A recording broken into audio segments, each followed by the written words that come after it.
So let's get started. So welcome to everyone, and a particular welcome to Supriya. I think a lot of you probably were hearing her say this already.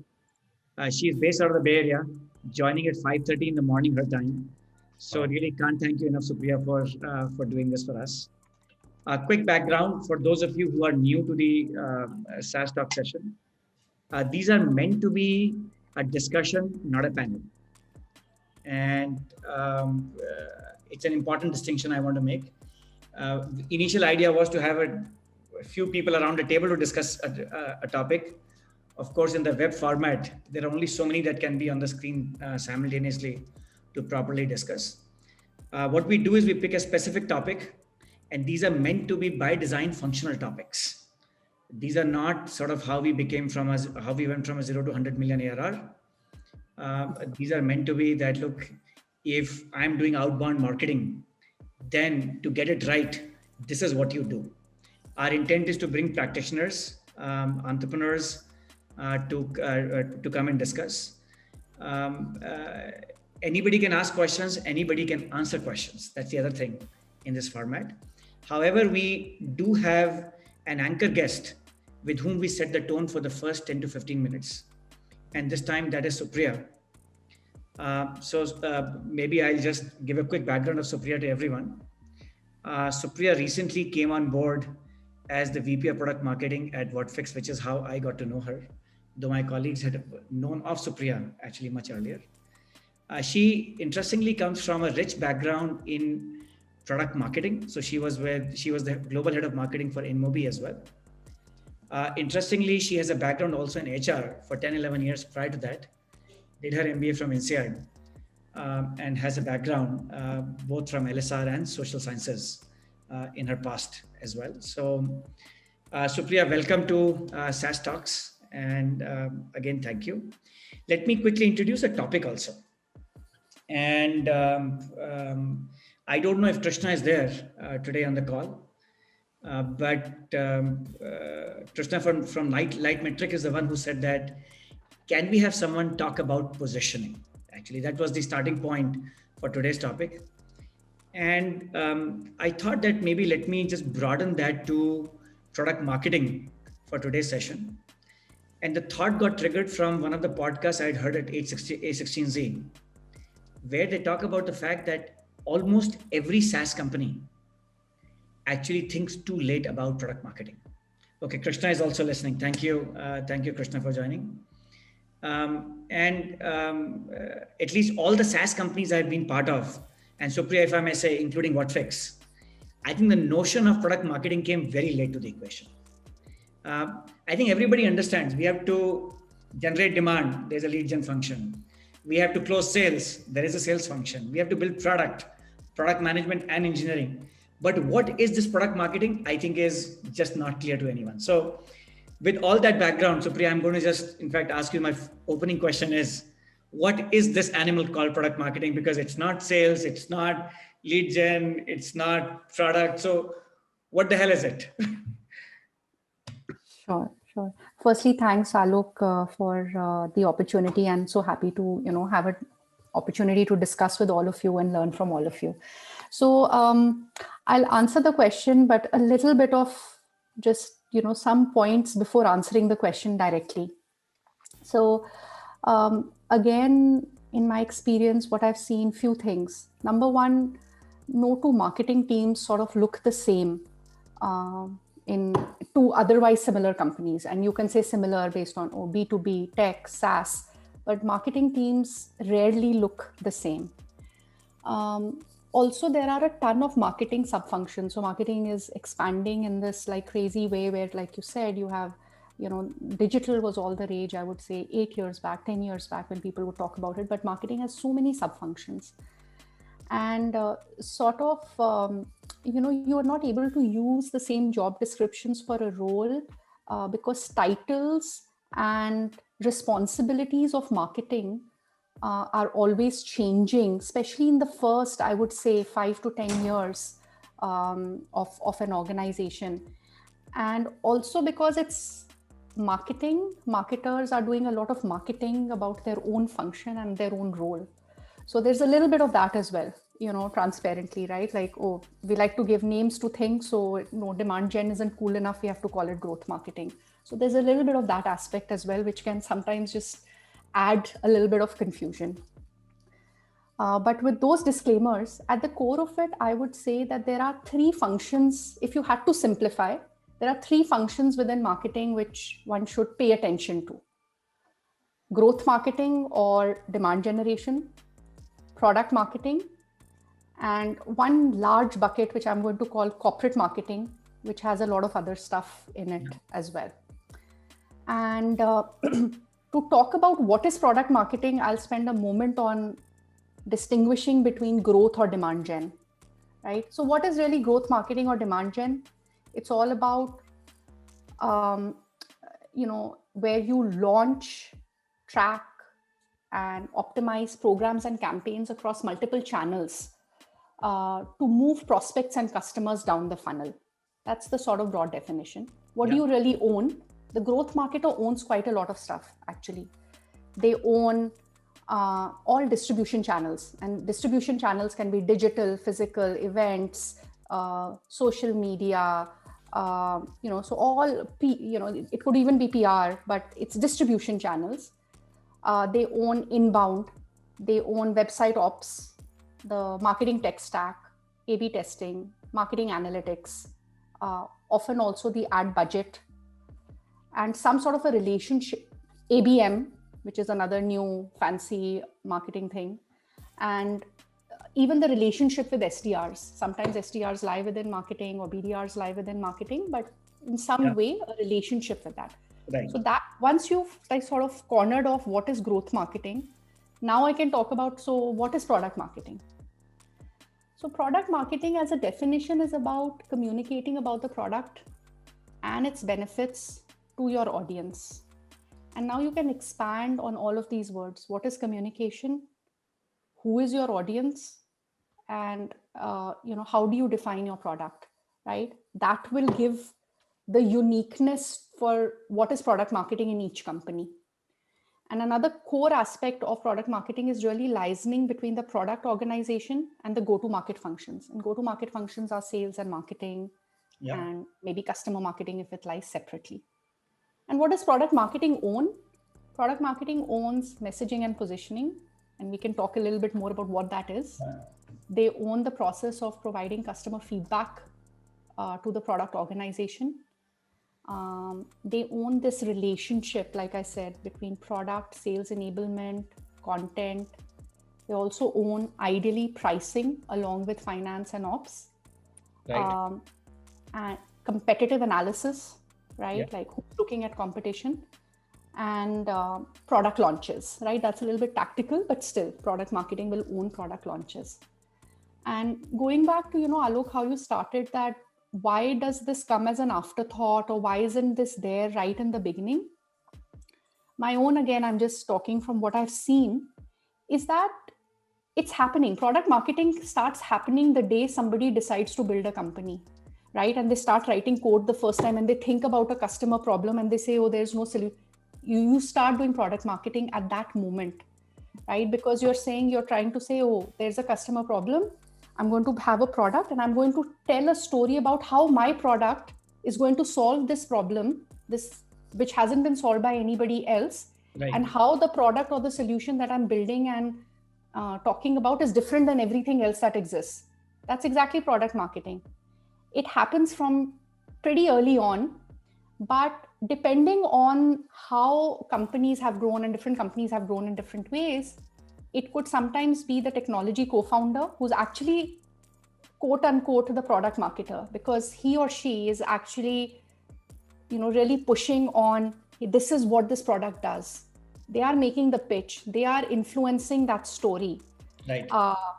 And they keep doing it to a certain point till they realize, okay, it's, either I don't have the bandwidth for the skill set. And that's when there's a sudden need which starts emerging about product marketing. So I don't know if that answers. No, fantastic. Actually, we have done many SaaS talks. So Priya, this is the 10th one, by the way.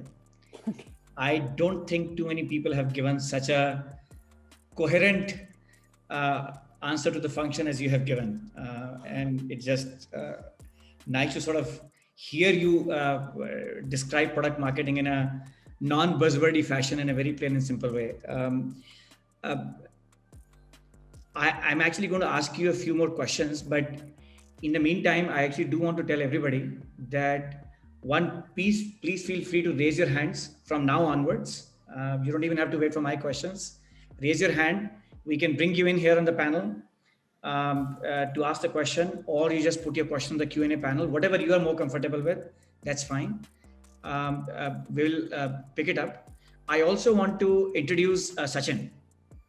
Sachin is the founder, CEO of Ameo, which is in the customer experience platform space. I've known Sachin for a long time. We have, I think, over the last 7-8 years, discussed many topics on different spaces. So Sachin, thank you so much for volunteering your hand to be here. So I guess even before I could ask a question, there is somebody who has raised a hand. Yep. Let me see how to bring them in. Okay, there is someone who has raised hand. Okay, I'm just going to promote to panelist. And since I can't read this name, it says 25463. The name. All right. So 25463, please ask your question. It's an excellent name, by the way. Yeah. Please go ahead. Can you hear us?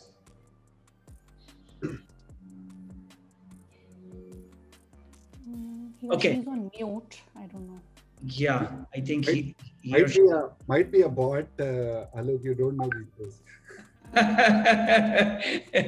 That is also true. So, allow me, can I ask a question? Yes, of course. All yours, Sachin. Please go ahead. I was here as a student and I wanted to learn about this function which we have recently set up at Ameo.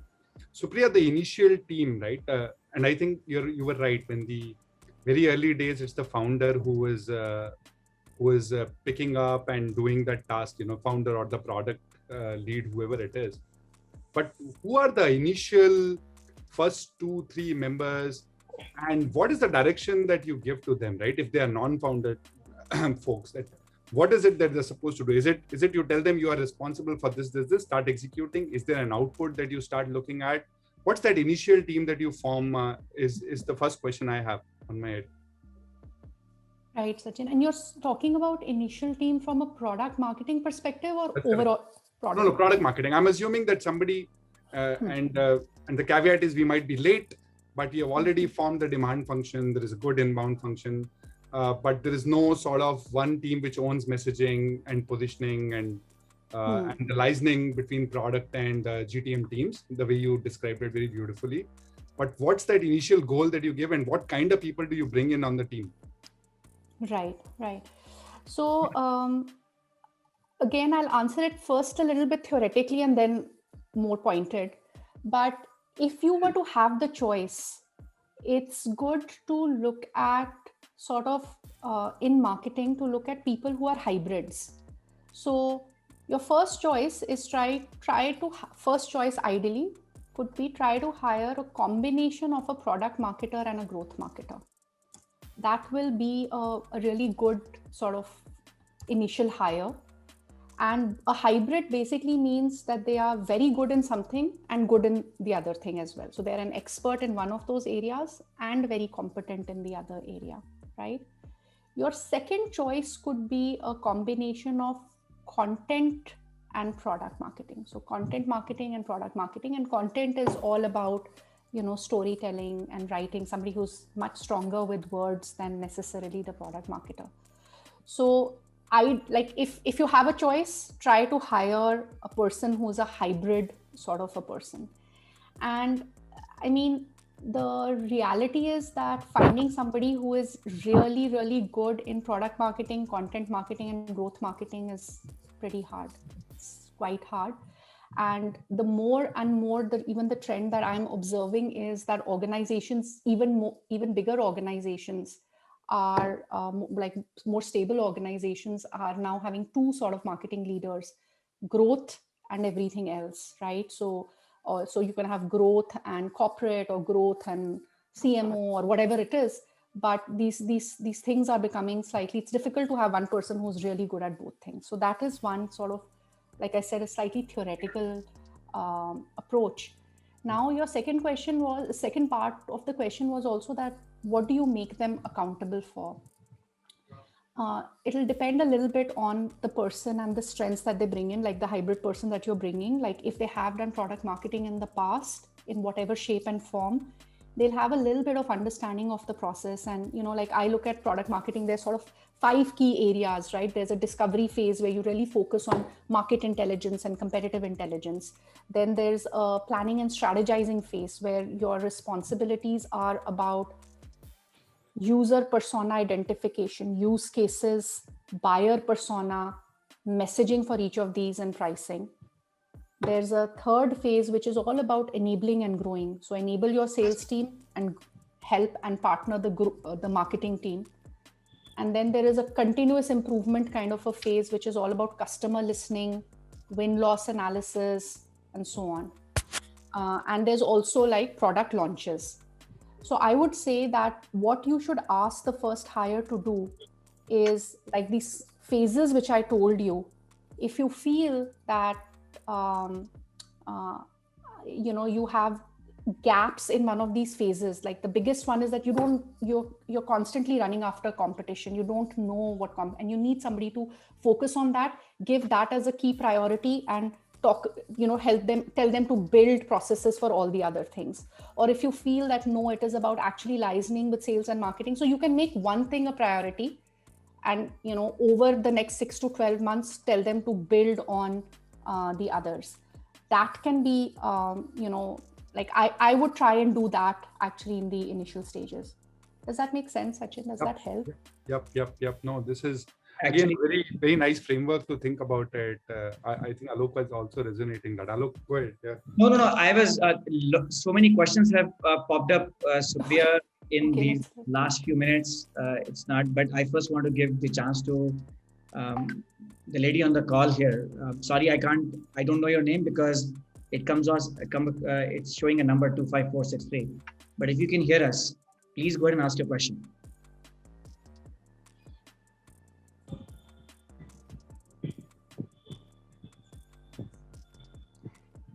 Okay. I think probably she's not interested in asking a question. So maybe Ankit Jain has asked a question, and Supriya or Sachin, either of you feel free to answer. Is product marketing a part of product function or the marketing function? I'd love to answer this with an anecdote because I was also in HR. And when I was at Adobe in human resources, one of my projects was to figure out, and even at InMobi, that should product marketing be a part of product, or should it be a part of marketing? So, and this was not too long ago. I would say this was 6-7 years ago, right? I would say 6-7 years ago, there was a lot more product marketing being part of product. I see now product marketing moving much more to marketing. And in my experience, again, Ankit, if product marketing stays with product, that function becomes a little bit like product analysts, and all those people actually want to become product managers. And it's not bad, and you need that. But I think what you miss out on is actually a little bit more of an outside in storytelling, messaging, working with sales, working with marketing. Those aspects of product marketing suffer a little bit if the function stays in product organization. And I think there is a clear need for product marketing-esque people within product organization, which is product analysts, product specialists. I think that's a role which I've heard of, product specialists, which work very closely with product marketing and let them be in product organization. But try to hire talent who is a marketer at heart in product marketing, and then they want to be in the marketing organization. Yeah. Actually, interestingly, and this is just maybe anecdote as well. I used to be part of Siebel earlier, and there they had structured product marketing as part of product. But it was very clearly there is an inbound team and there is an outbound team, and effectively the outbound team is what product marketing was. And but my bias is that if you are an entrepreneur here on the call, as you begin to grow the company, it may not even be a bad idea to think of this as a separate function altogether. I think there is a challenge of this getting mixed up and people just confusing what it is. So you might even want to think about that. Associated question. I think you referred to it, Supriya, but it will be useful to put it down, I guess, more clearly is what are the KRAs for product marketers or how should they be measured? So Tapesh and Shobit, two different people have asked the same question. Yeah. And this is an important one.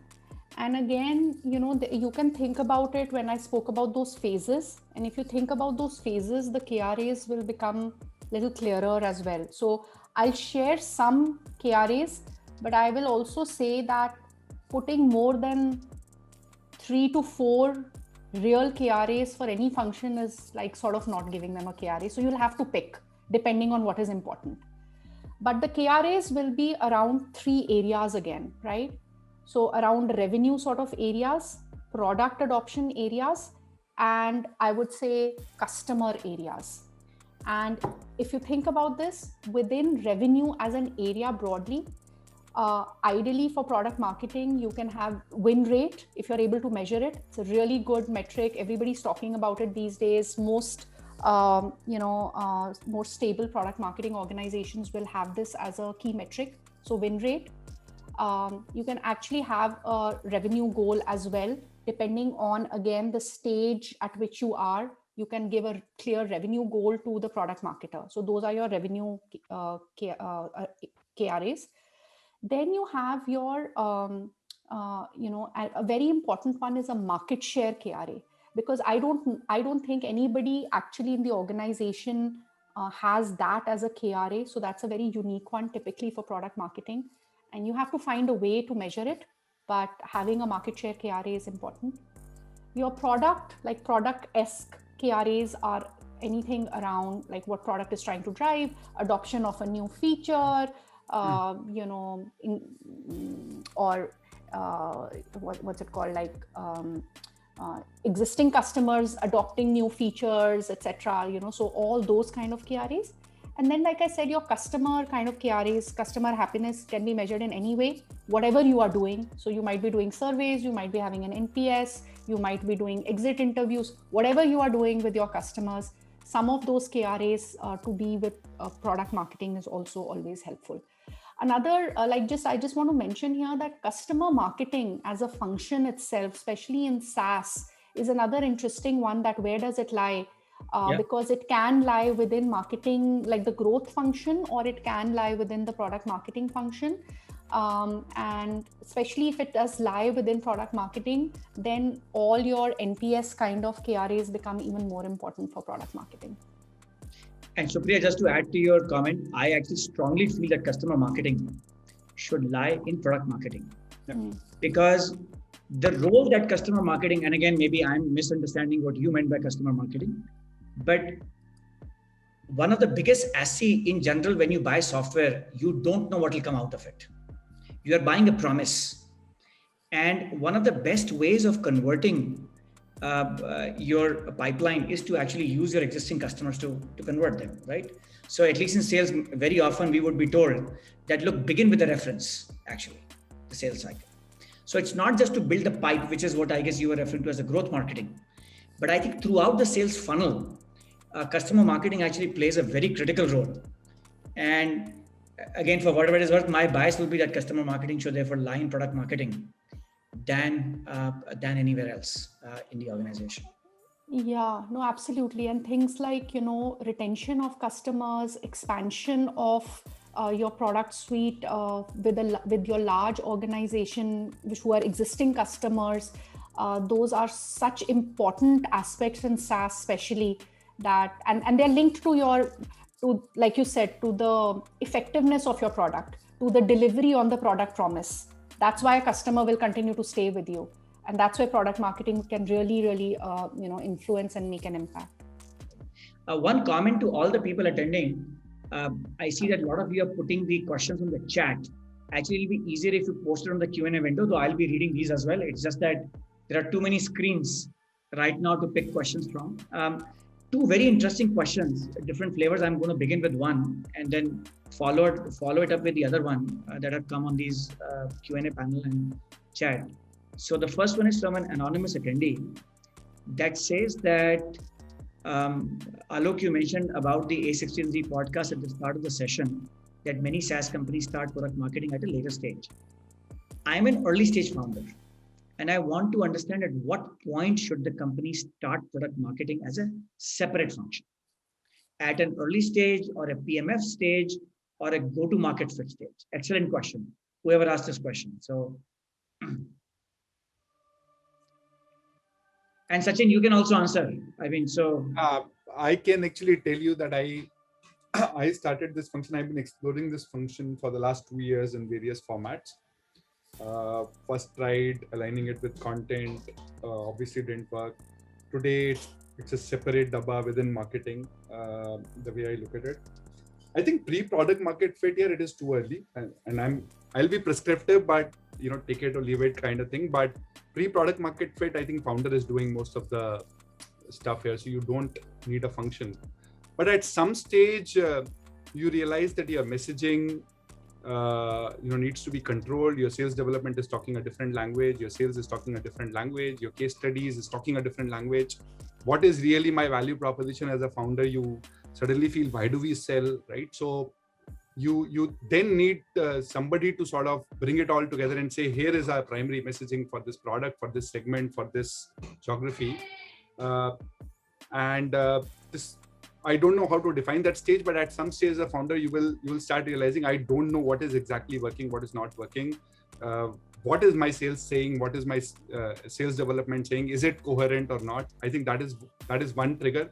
The second is the quality of case studies. That's a very early indicator for me. So typically a marketer writes a case study, and I might be again generalizing, but those don't talk about impact. Those don't talk about use cases. They are very, very boilerplate kind of case studies. You suddenly start feeling that your collaterals are extremely weak. And this is again in hindsight. I've been running this company for 17 years, right? So there are these moments of truth that come in and said, why is this not happening? And suddenly realize nobody is responsible for it. So you will start getting these indicators that your messaging is getting weak, your case studies is getting weak.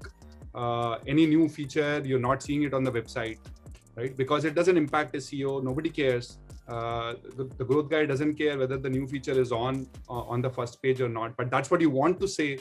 Then who's responsible for saying that? I think those are the stages at which you should get the product marketing function. And I have a follow-up question to Supriya actually. Supriya, between content and product marketing, right? There's this, the content is with growth. They're very, very focused on how many MQLs we are getting, right? Extremely focused on KPIs. Whereas here is a function which is saying, hey, we want to call it from customer experience to customer engagement, right? And they just want to hammer down that message on all core pages. How does this communication take place? What's the cadence between these two teams? Because usually content is outside, right? I have written a content brief. Does my role end there? Am I responsible as a product marketer that this gets rolled out properly? How does synchronization happens between these two teams? I know a very tactical question, but people who started, I'm sure they're getting these challenges. No, it's not tactical, and I think it's a frustration for everybody. Like at some point of your career, you've struggled with this, right? And again, I don't have some silver bullet answer here. I'll just tell you what some things can work, right? One is actually having content marketing reporting into product marketing is sometimes a decent option, because the content marketers, see, they anyway have that drive to get your links and your leads, and so that is, that doesn't go away. But by having them report into product marketing, you can actually leverage and influence and shape them to start thinking about the overall message as well, and really start looking at your content through the funnel. So not just early stage to drive leads, but how do we move people through the middle of the funnel? What kind of content to be written at bottom of the funnel? What kind of content should be written, like you said, like case studies? I'm completely with you. Case studies are your most important, whatever you want to call it, case study, customer story, whatever is your most important collateral, because that is telling the story that you want everybody to hear, but you are not saying it. Somebody else is saying it on your behalf. So in my mind, content actually owns the case study process as well. And I know, again, it's different in different companies. And even at WhatFix right now, actually, the case study process is out of content marketing. But I have experienced that like the content function should own it right from the top till the customer piece. And within the content function, you can have two sort of sub teams, right? One who's focused on top of funnel, links, leads, etc. And two people in the team or one person in the team who sort of does your brand messaging, your thought leadership, who ensures that the message is, who's paranoid about, is my messaging on point on every single thing that is going out of the company, right? You see, as a founder, that's what I heard you, right? You start feeling so bad that, hey, why is this message not there in every piece of collateral? You want to see that, you want to see that consistency. You have to give it to ideally like a brand or a content person who can be part of product marketing, and you have to find, and this is actually an individual trait. I would say here it's irrelevant for me actually, whether it's in brand or content or wherever it lies, but it's a person who is paranoid about, is my messaging on brand, who wakes up in the middle of the night and says, oh, this social media post, it's not telling the story that I wanted, and let me get it corrected right now. So that's a trait, and you should have a person like that in your marketing function, wherever they lie, working very closely with you, because you won't be able to do it forever, and you need another person like that. In fact, let me re-articulate Supriya's message also in a different way, that, in your go-to-market function, you will have different customer segments. Even within the same customer, you will have different personas. And then you have different stages of the entire funnel, all the way from top of the funnel to the time they sign your contract or even beyond the contract, right? And what is the messaging to each one of those? Ensuring both the effectiveness of that and the consistency of that needs to be driven from product marketing. Yeah. Now, where does a specific content function lie or not sometimes is driven by personalities, organizational politics, and many other things. But in the end, the owner of that messaging has to be the product marketing, and that consistency can only be driven from there. And the reason you find that in many startups, every salesperson is inventing his or her own messaging on the fly is because this function doesn't exist actually. And just going back to my earlier point, that I think most startups don't even know that this function should exist in the first place, right? Intuitively they know, but it does not get created. So Supriya, on that note, I'm going to pick, and by the way, I should welcome Manish Jethani first. Manish is the founder of Hivo. Again, someone that I've known for a long time. Really enjoyed my conversation over the years. So Manish, the topic today is product marketing. And just so that you know, you are welcome to ask questions. You are welcome to answer questions. This is just an open discussion format at this point in time. Okay. Yeah, I joined slightly late because of my earlier call. This is one pertinent question that I have in my mind, is that when it comes to the enterprise customer segment, when the buying cycle is long and you have multiple stakeholders, the role of product marketing becomes quite obvious. That how do you, without the involvement of sales, or even when the sales is moving through, what is the messaging you have to deliver to each persona to make the progress or shape the thought process towards or converge them towards the decision making that we want them to. But say when it comes to the product-led growth model, say the likes of Zoom, the likes of Slack, I'm just taking some of these extreme examples to make it very obvious.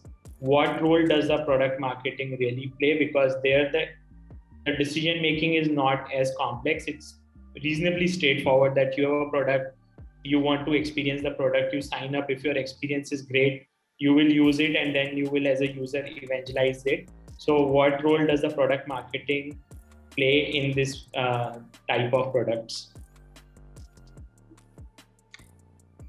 Go ahead, Supriya. Actually, I don't understand product-led growth myself, so I don't want to even hazard an answer. So, and either Sachin, Supriya, whoever wants to take it, please go ahead. Yeah, Manish, I think it's a good question. I think if I don't know what is product-led growth myself, like what does it mean exactly? It can mean different things, but if you have a product which is where you feel that it is solving a very simple and a very obvious problem, and the buyer is it's very clean and clear who the buyer is, right?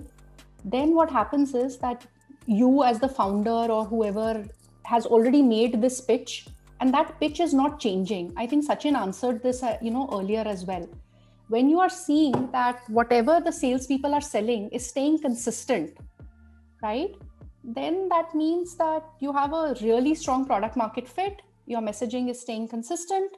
You don't need a function for refining or improving that messaging or ensuring that that messaging is staying consistent. You can still have product marketing to support on other areas, and I mentioned some of those earlier, like competition, working with sales and product launches, or working with sales and marketing, or talking to customers who have win-loss analysis, or talking to customers who have who you've lost to competition, and bringing that feedback all back to product, etc. You may not need it for messaging, where as soon as you see your messaging is all over the place, and like Alok said, and that your sales, every person in the sales organization is making a different pitch, or your pitches aren't resonating because the buyer persona there are multiple buyers and everybody needs a custom sort of a pitch, you definitely need the product marketing team to support on messaging as well. I'll just take a little different take here. So let's say that Zoom launches a new release, and there is something new coming, and Zoom and Meet and Teams are competing, and here is a new set of features. Let's say background blur or PowerPoint as a background as an option. Some of you might have heard it that Zoom has it. What do we call it? How do we put it out on the website? Which all channels are we going to use? Is this the most important thing on the homepage? Who takes those decisions? I think apart from product marketing, nobody else can take those decisions, because they are not responsible for it. One is responsible for growth. It doesn't matter what I write on the website, as long as I have enough leads, it's okay. So I think even in what I would call self-serve inbound products, it's extremely critical. Even in a B2C product, Uber launching a new product, or let's say Uber suddenly change their customer service process that now you can actually call somebody. How will this go out to the larger audience? That's a product marketing problem in my view. At least what will we say? Distribution could be somebody else's problem, but what exactly to say is a product marketing problem. So that's basically owning positioning and messaging, which I think is the core function. And the more product is self-serve, this becomes sort of the central core. The more B2B it is, like Alok said, the journey stretches, you have case studies, you have each journey message and stuff like that. But what are we going to call it, right? And you leave it to engineers or product, they're going to give a technical name to everything. And I'll tell you a funny one. Somebody said a win, right? So we were launching a product in which you could have multiple PBX systems on a cloud.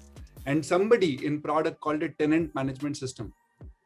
And this was an SMB self-serve product, right? So who will say that, no, man, you need like a very, very simple name for this, just call it phone, and it's good enough, right? And I think the more product focused it is, the more important role it is. So it's not just B2B or enterprise. Somebody has to own it. I don't know whether that answers it or not. Yeah, sorry, that's my stand in the background. Yeah.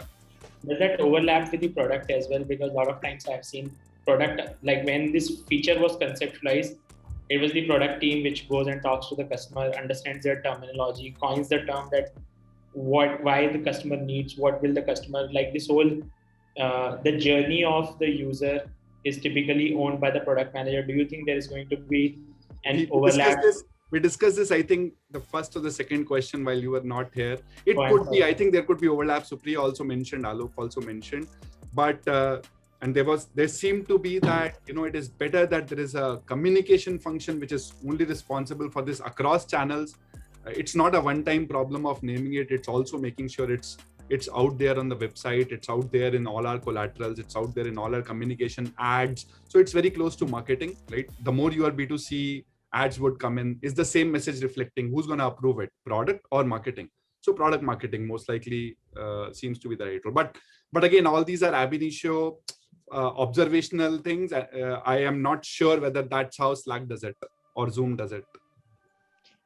Actually, I also had a few thoughts, but I'm going to avoid those because a Q&A panel and chat group is bombarded with questions. And I think I'll be remiss if I don't read out at least Krishna's question, because he's the man behind the session today also. So his question is that, how does a nascent product marketing team ensure alignment with sales? How do they ensure buy-in? How much does sales get to weigh in on the product marketing strategy? Yeah. So this is one of those questions which is like, what is, how do you be a good parent, or how do you be a good partner? And it's a lot of things, right? To work successfully with sales, you have to have a combination of 2-3 things, and I'll talk about it. One is definitely relationship at an individual level. Second is ongoing communication and expectation setting mechanisms, right? And the discipline to manage that communication and expectation setting mechanisms. That, I think, is actually, in my experience, the fundamental thing to work effectively with sales. And you have to figure it out, right? And you might be in a stage where you need to have a monthly cadence of saying that, okay, these are the priorities for this month, and this is what product marketing will do. See, sales, again, I've worked a lot with salespeople, and obviously they have, they're so important. But from a marketing perspective, my experience is that often they need collateral for everything. And you cannot have collateral for everything, right? You just cannot. It's not necessary. So that's where this expectation setting becomes really important. And like, for instance, I feel like the stage at which WatchFix is right now, or we have to do quarterly expectation setting. It's very clear. Which competitors are we going to look at? What are the key collaterals that need to be refreshed? What are the key new collaterals that need to be built across existing products, new features, whatever it is, right? And you set those expectations, and then you leave some bandwidth for, sudden things that will come up. And then you stick to that, or whatever, whichever demos need to be updated or whatever, you have a long list of collateral to work on. So set expectations, be disciplined about those meetings, don't give in. And, so that's important. And the third one, which I will say, is leveraging tools, technology. There's a lot of now good tools out there to measure effectiveness of collateral. And at least, we try to drive as much of that as possible. So using tools which can tell you that, hey, I sent 4 pieces of collateral to a prospect, and, it's only these 2 which are getting constantly shared with people. So you get to know, okay, this is good collateral, right? It's not just in somebody's mind that I need a 2-pager, I need a 1-pager, I need a 15-pager, I need an analyst report. Otherwise it's just, it's just like sort of catering to everybody's hypothesis that they have in their mind. So to sort of summarize, build strong relationship, communicate and set expectations, and do it with a rigorous discipline. And third, use tools and technology wherever possible. And sorry, Supriya, I'm tempted to add on to it. There was a brief moment in my SAP journey when I actually ran the entire customer collateral globally. And it was an interesting detour. Fun job. It was an interesting detour for 6 months that I took, but few other learnings which is that treat the sales team actually as a customer also, in many ways, as an internal customer. And I think that orientation is important. So don't be in this model where, I'm giving it to them, but they're not using it, right? All those things don't help. I mean, see it as a problem that needs to be solved, and but see them as a customer, number one. Number two is that communicate the wins. See, sales is a very simple function. They're just looking for money. That's all they're looking for. They're very simple people, right? Sometimes they don't know what they should do though to be successful. If you find that something works, once you get an example, just market the hell out of it internally. In those quarterly meetings, in those annual sales kickoffs, etc., just get on the stage along with the salesperson who sort of you helped in closing those deals or whatever it might have been. Just tom those things, because that is what drives the both understanding of the need and the fact that it is available for you to use. So make sure that you communicate those internal wins effectively. I think is also very, very critical. And once you do those, you will find that in those difficult times, when let's say some people are not behaving also, they're not using it well, you are able to take the support of head of sales to drive some discipline as well when it needs to be driven as well. But you first have to earn that credibility with the sales team before you can use the stick with someone if you do need to use the stick as well. I have a interesting joke and a story around this which happened very recently. So our product marketing is responsible for quote unquote customer marketing, and they're supposed to say that we'll get you X reviews on G2 or X reviews on Capterra. They run that process also and case studies. So this new product marketing head came in and we said that let's make sure that we run the list that we are sending out through our customer success and account management people, and make sure that we tell us the customers that are happy, and we'll send it to them. So we chased the customer success guys, we chased the account managers, nobody responded anything. So then I said, you tweak the question. You say, we're going to send it to everybody. Tell us somebody that you don't want us to send it to. Is there anybody in your... And still we didn't get any answers. The sales behaves in a very, very specific way, right? If they immediately see something for them, they will respond. Otherwise, they are the smartest people in terms of optimizing where they want to spend energy. And the second, again, a little lighter note, but being a sales leader myself, a founder myself, and a marketer myself, you don't try and throw data to a sales guy and try to win an argument. Never, right? Always here, be a little calm and then go and do your thing and then celebrate the win, right? You'd never try to win an argument. So what Alok said, treat them as internal customers. Sometimes there might be unreasonable requirements. Sometimes there'll be reasonable requirements. You have to balance it. But you never try and say that you're wrong. It sort of gets you on a wrong foot when you want adoption to happen. I mean, those are some of the anecdotal observations I had. So maybe early stage folks, it'll help. I want to ask one question, which was the genesis of this entire session today. And I'm surprised that Krishna did not put it explicitly himself. So I'm going to ask it on his behalf, which is that, what does this animal called positioning mean? And how do you get to the right position? Or how often do you have to rethink your positioning? Who does it? How does it become real? One thing is to think it in your head, but where does it manifest itself? I know it's a loaded question across so many different dimensions, but Supriya, keen for, or actually Manish or Sachin, you guys are entrepreneurs too. I'm sure you worry about it on a daily basis. Would love to get your thoughts.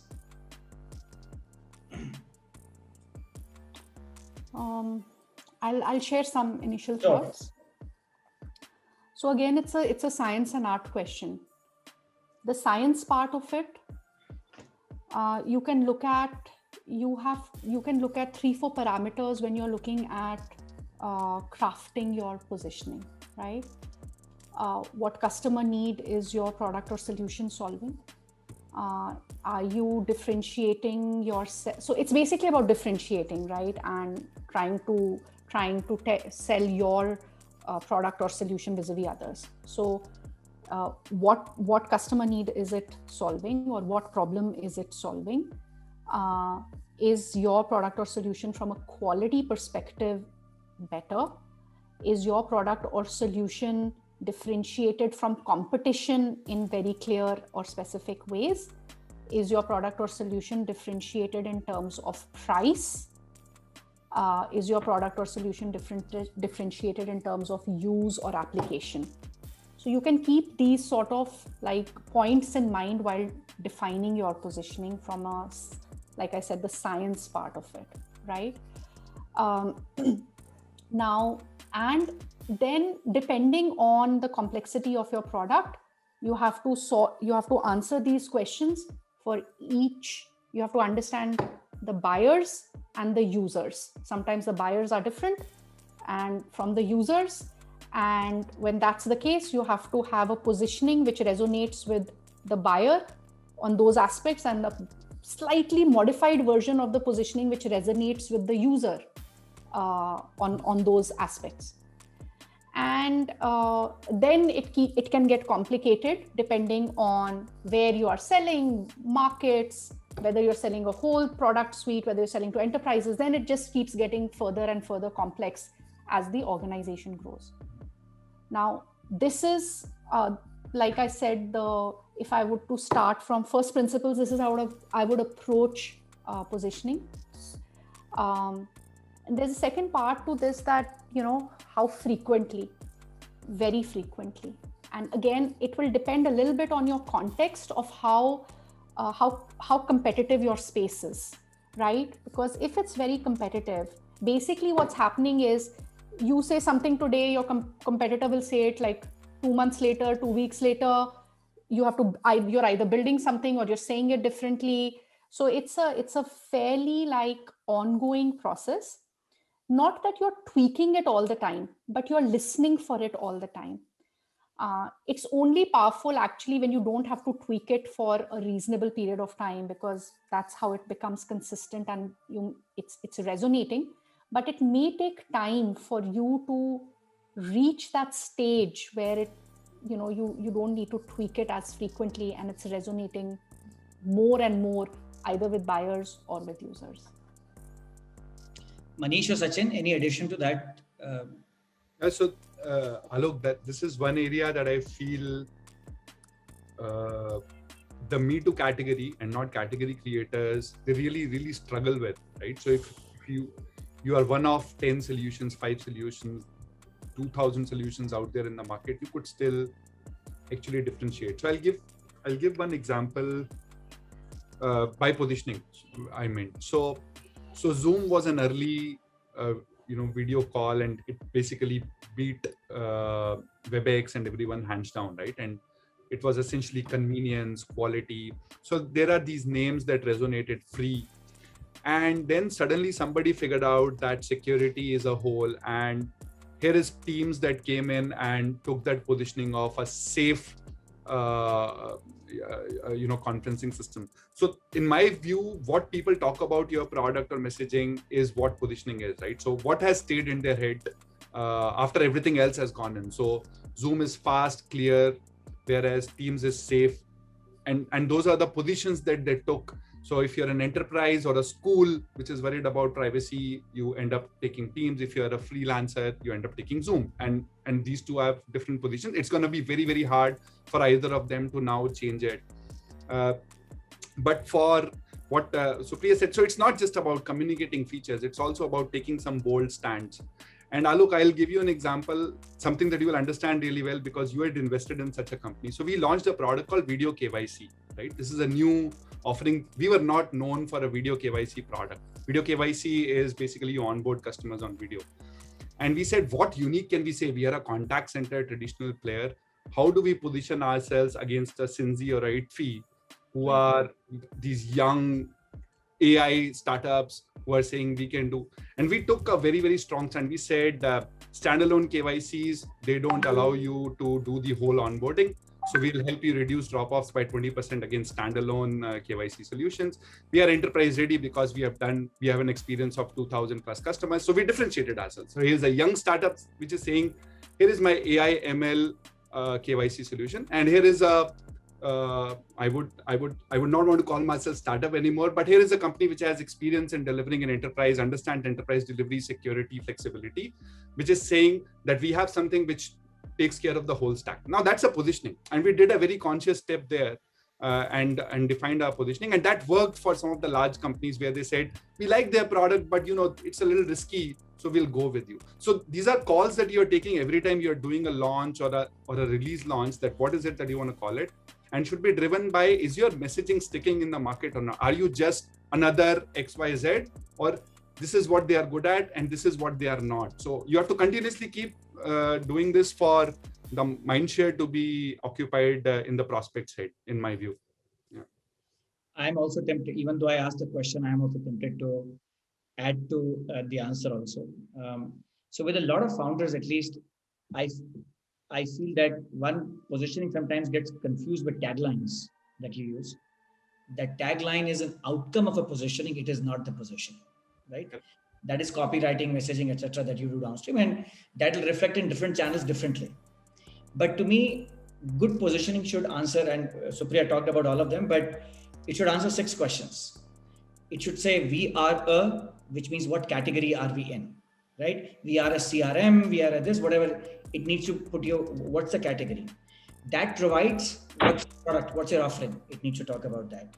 For, what's the customer segment, right? It could be a financial institution, it could be any enterprise, whatever, but it needs to define what segment it is for. That solves which problem.